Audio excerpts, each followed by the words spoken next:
할렐루야. 네, 맞습니다. 무더운 날씨에 또한 알 수 없는 비 소식에 우리 이렇게 살아가고 있지만 우리 영적으로도 우리가 어떻게 이 세상을 살아갈지 어려운 이 때이지만 오직 하나님만 의지하고 신뢰해서 나간다면 모든 것을 형통하게 이루어 주실 줄로 믿습니다. 네, 우리 시간 같이 상고해 볼 말씀은 여호수아 5장 1절에서 5절 말씀입니다. 여호수아 5장 1절에서 5절 말씀까지 보도록 하겠습니다. 요단 서편에 아모리 사람의 모든 왕과 해변의 가나안 사람의 모든 왕이 여호와께서 요단물을 이스라엘 자손들 앞에서 말리시고 우리를 건져내셨음을 듣고 마음이 녹았고 이스라엘 자손들의 연고로 정신을 잃었더라. 그때 여호와께서 여호수아에게 이르시되 너는 부싯돌로 칼을 만들어 이스라엘 자손들에게 다시 할례를 행하라 하시매 여호수아가 부싯돌로 칼을 만들어 할례산에서 이스라엘 자손들에게 할례를 행하니라. 여호수아가 할례를 시행한 까닭은 이것이니 애굽에서 나온 모든 백성 중 남자 곧 모든 군사는 애굽에서 나온 후 광야 노중에서 죽었는데 그 나온 백성은 다 할례를 받았으나 오직 애굽에서 나온 후 광야 노중에서 난 자는 할례를 받지 못하였음이니라. 아멘. 네, 봉독해드린 여호수아 5장 1절에서 5절 말씀을 통해서 약속의 땅 가나안 입성, 약속의 땅 가나안 입성이라는 제목으로 말씀을 증거하도록 하겠습니다. 애굽에서 종살이를 하던 이스라엘 백성이 이제 출애굽을 하여서 광야 노정을 거쳐서 가나안 땅에 들어가는 이 이야기는 구약 시대에 기록되어 있는 역사적인 사실이지만 하나님의 백성들이 하나님께서 약속하신 천국에 들어가는 그 노정을 비유하여서 바로 출애굽 노정이라고 우리는 이야기를 합니다. 하루하루 정착하지 못하고 앞으로 가야 할 수밖에 없었던 이스라엘 백성들, 마찬가지로 우리도 하루하루 이 세상에 적을 두고 살 수밖에 없지만 결국은 우리가 가야 할 종착역은 영적 가나안 땅인 줄로 믿습니다. 이러한 40년 광야 생활을 끝내고 이스라엘 백성들이 가나안 땅을 목전에 두고 요단강 앞에 섰습니다. 장정만 60만 그리고 전체 인원으로 봤을 때는 200만에서 300만 정도 되는 이 많은 인원이 요단강을 건넌다라는 것, 이것 또한 쉬운 일이 아니었습니다. 물론 출애굽해서 나왔을 때 홍해를 하나님께서 물을 갈라서 건너게 하여 주셨던 사건이 있었지만 바로 이 가나안 땅에 들어가는 그 앞에서도 바로 요단강이 가로막고 있었다라는 것입니다. 자, 우리 여호수아 3장 11절 말씀 보겠습니다. 보라, 온 땅에 주의 언약궤가 너희 앞에 요단으로 들어가나니 이제 이스라엘 지파 중에 매 지파에 한 사람씩 12명을 택하라. 온 땅에 주 여호와의 궤를 맨 제사장들이 발바닥이 요단물을 밟고 멈추면 요단물 곧 위에서부터 흘러내리던 물이 끊어지고 쌓여 서리라. 물이 쌓여서 건너갈 수 없는 그 요단강을 바로 언약궤를 메고 있는 제사장이 요단강 물을 밟을 때에 어떻게 된다는 거예요? 바로 그 물이 갈라져서 건너게 하겠다라고 하나님께서는 다시 한번 말씀하고 있는 장면입니다. 자, 우리 15절에 가서 더 보면은 요단이 몸에 거두는 시기에는 항상 언덕에 넘치더라. 그러니까 요단강이 지금 가보면은 어떤 곳은 시냇물 흐르듯이 되게 작은 곳도 있고요. 물론 강처럼 흐르는 곳도 있습니다. 근데 지금 이 시기는 추수하는 시기여서 물이 많다라고 표현하고 있습니다. 그러니까 그냥 건널 수 없는 거예요. 그래서 사람의 의지로는 갈 수 없고 하나님께서 함께 하시는 그러한 일이 있어야 한다라는 것입니다. 그럴 때 뒤에 보면 궤를 맨 자들이 요단에 이르며 궤를 맨 제사장들의 발이 물가에 잠기자 곧 위에서부터 흘러내리던 물이 그쳐서 심히 멀리 사르단 가까운 아담읍 변방에 일어나 쌓이고 아라바의 바다 옆매로 향하여 흘러가는 물은 온전히 끊어지매 백성이 여리고 앞으로 바로 건널세 여호와의 언약궤를 맨 제사장들은 요단 가운데 마른 땅에 굳게 섰고 온 이스라엘 백성은 마른 땅으로 행하여 요단을 건너니라 라고 성경에 기록하고 있습니다. 이스라엘 백성이 하나님께서 약속하신 가나안 땅에 들어가는 이 장면에 요단 강을 건너죠. 근데 어떻게 건넜습니까? 바로 물이 말라서 건넜다라고 합니다. 이 지대를 가게 되면은 여러분들도 아시겠지만 이 요단 강을 좌우로 해서 엄청 깊은 협곡입니다. 그래서 거기에서 흐르고 아시다시피 염해는 이 땅보다도 한참 낮은 몇백 미터 밑에 있는 것이 바로 염해, 사해라고 하죠. 바로 거기에 흐르는 그 요단 강, 그것이 실제적으로 자연 현상으로 보더라도 비가 많이 오게 되면은 양쪽 협곡에 있던 바위가 떨어져 내려서 댐같이 형성되는 그러한 일도 간혹 있다고 합니다. 어쨌든 그게 이스라엘 백성이 지금 요단강을 건너야 되는 그 순간에 그런 일이 벌어졌다라고 한다면 그것은 우연이 아니라 바로 하나님께서 시기와 때에 맞춰서 바로 이스라엘 백성이 건널 수 있게 열어주신 하나님의 축복인 줄로 믿습니다. 바로 이렇게 이스라엘 백성들이 이제 하나님께서 약속하신 가나안 땅에 들어가게 되었다라는 것입니다. 자, 그래서 이거를 본 원래 가나안 땅에 살고 있었던 족속들이 뭐라고 이야기하느냐? 우리 본문 1절 말씀해 보시면 요단 서편의 아모리 사람의 모든 왕과 해변의 가나안 사람의 모든 왕이 여호와께서 요단물을 이스라엘 자손들 앞에서 말리시고 우리를 건네셨음을 듣고 마음이 녹았고 이스라엘 자손들의 연고로 정신을 잃었더라. 그러니까 지금 어떻게 되는 거예요? 아니 어떻게 저 많은 사람들이 요단강을 건널 수 있었느냐? 이거는 있을 수 없는 일이다 라고 해서 어떻게 돼요? 마음이 녹았고 정신을 잃었다 라고 표현하고 있습니다. 그러니까 이미 가나안 땅에 있었던 족속들은 싸워보기도 전에 어떻게 된 거예요? 이미 정신적으로 패한 것을 볼 수가 있죠. 물론 여러 가지 하나님의 뜻이 있겠지만 이미 하나님께서는 그들의 이기고 짐을 누구 손에 맡긴 거예요? 이스라엘 백성. 그를 이끄는 지도자 여호수아 손에 이미 맡겼다라는 것을 이 요단강을 건너는 사건을 통하여서만 보더라도 바로 보여주고 있다라는 것입니다.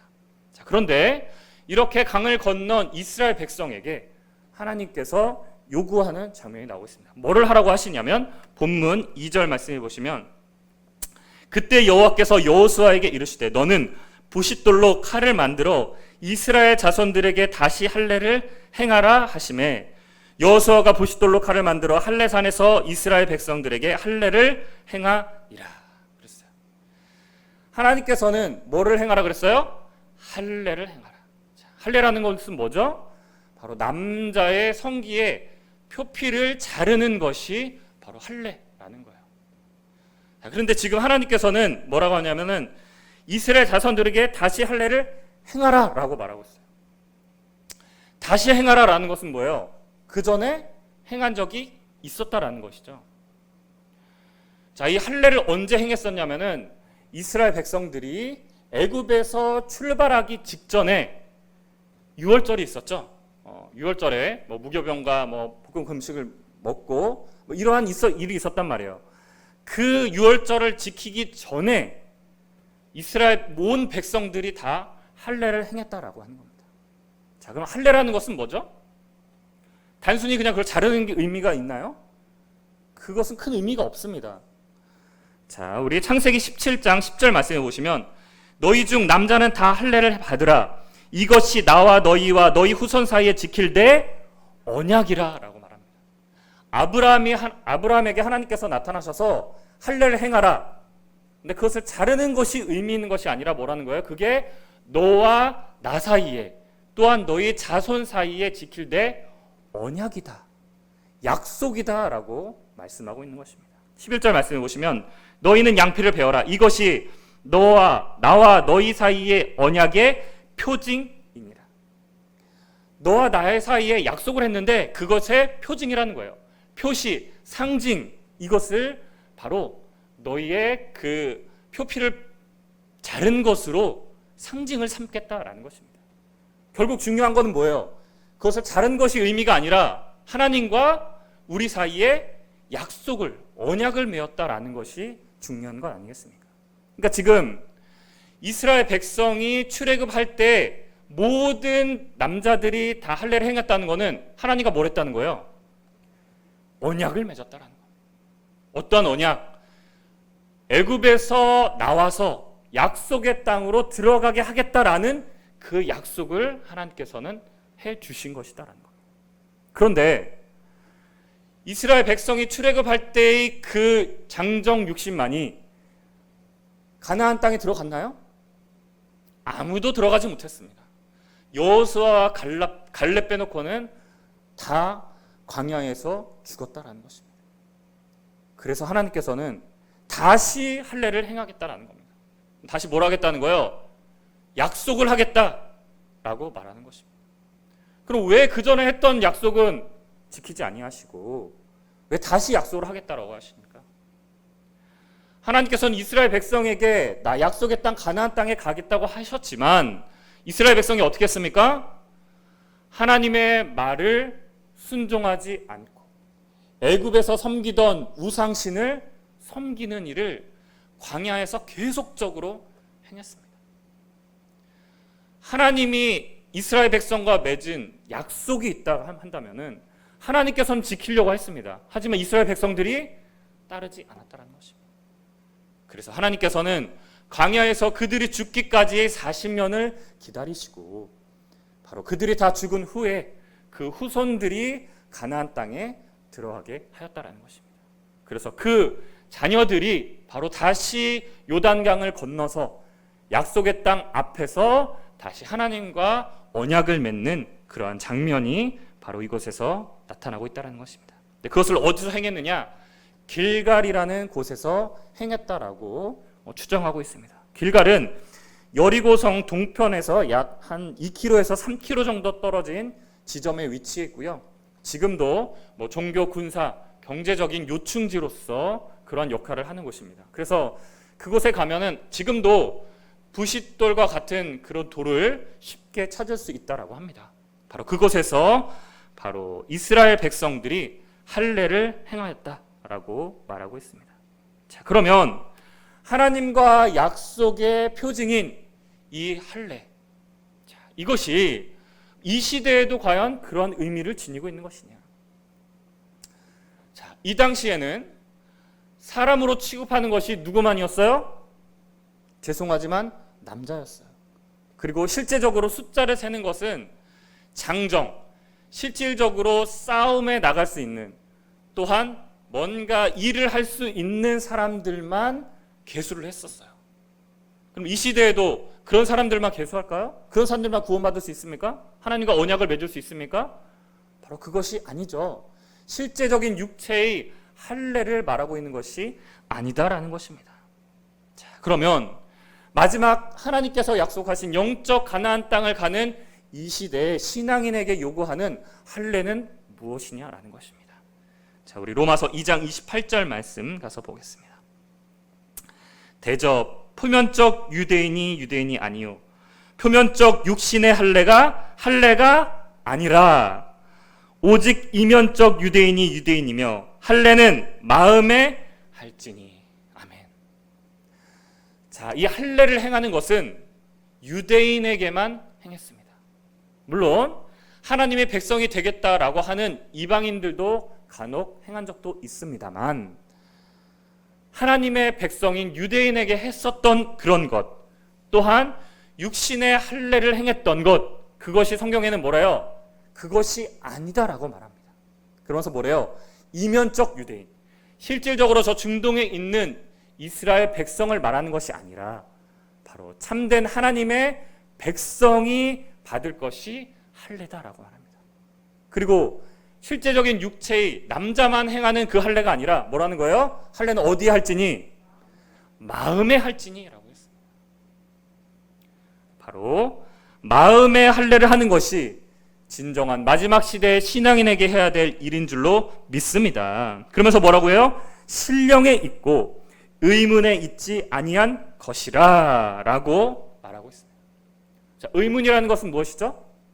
어떠한 궁금증을 말하는 것이 아니라, 자, 성경에는 고린도후서 3장 6절 말씀해 보시면 저가 또 우리로 새 언약의 일꾼이 되게 하게 만족하셨으니 의문으로 하지 아니하고 오직 영으로 함이니 의문은 죽이는 것이요 영은 살리는 것임이라.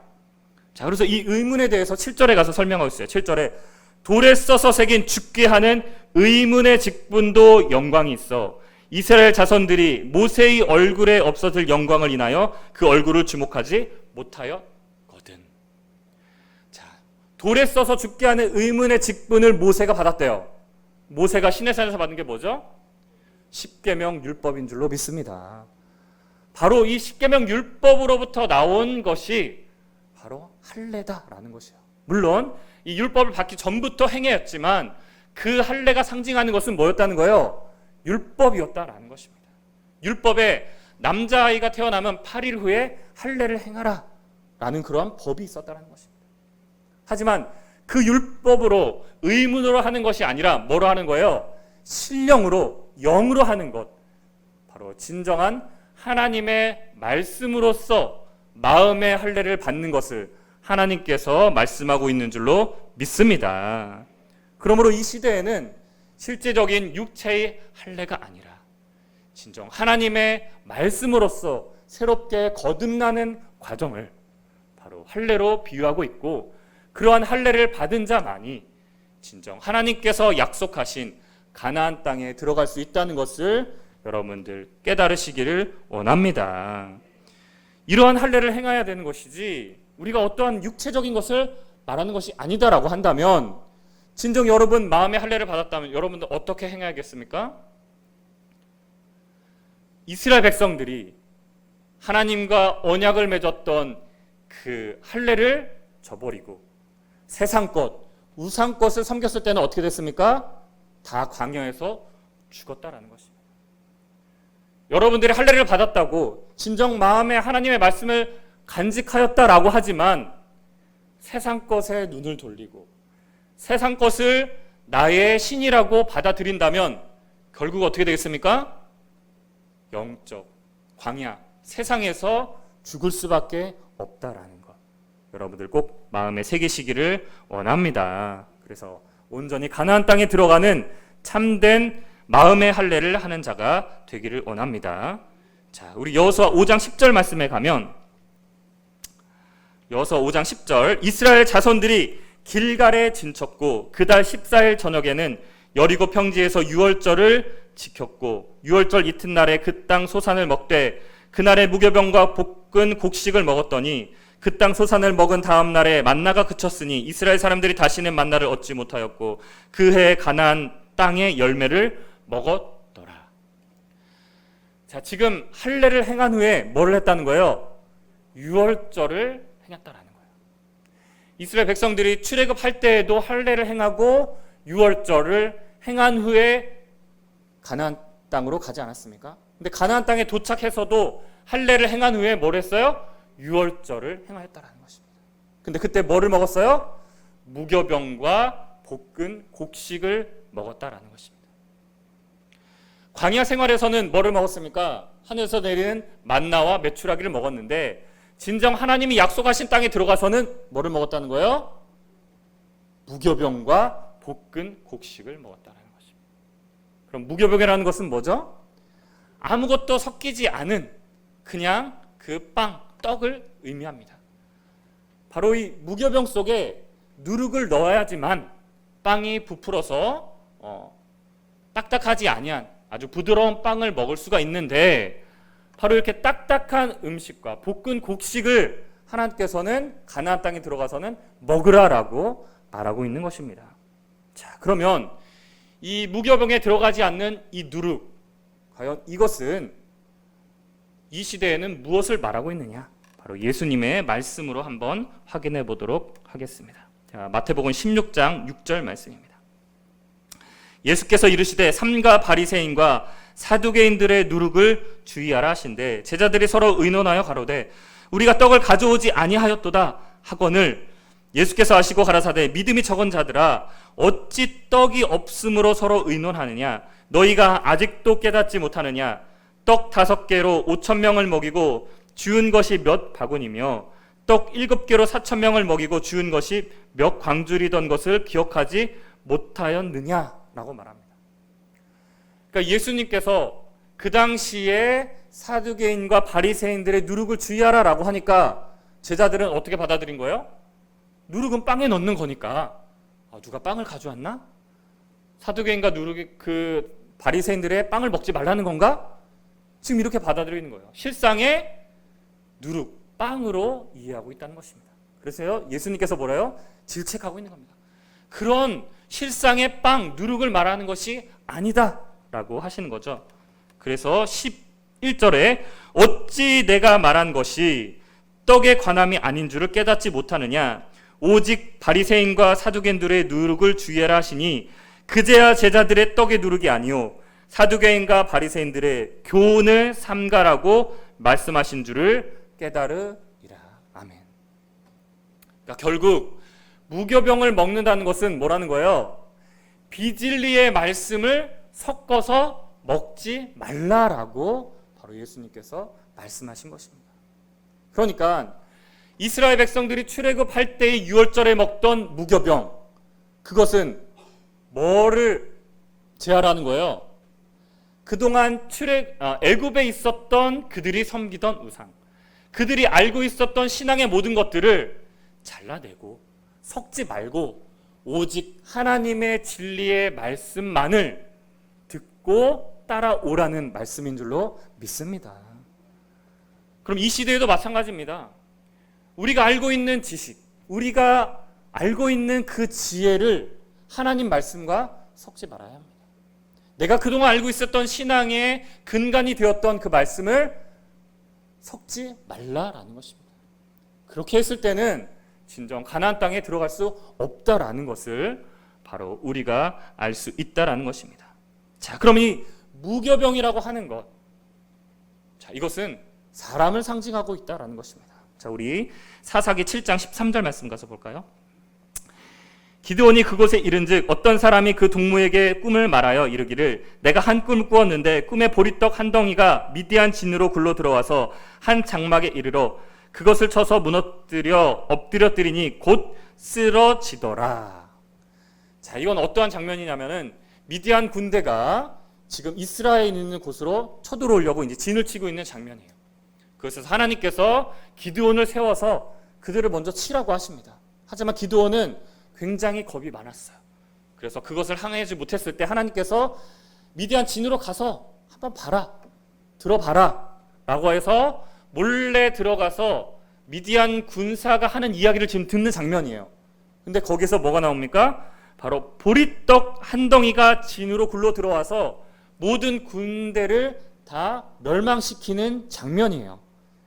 그래서 14절에 가서 그 동무가 대답하여 가로되 이는 다른 것이 아니라 이스라엘 사람 요아스의 아들 기드온의 칼날이니라.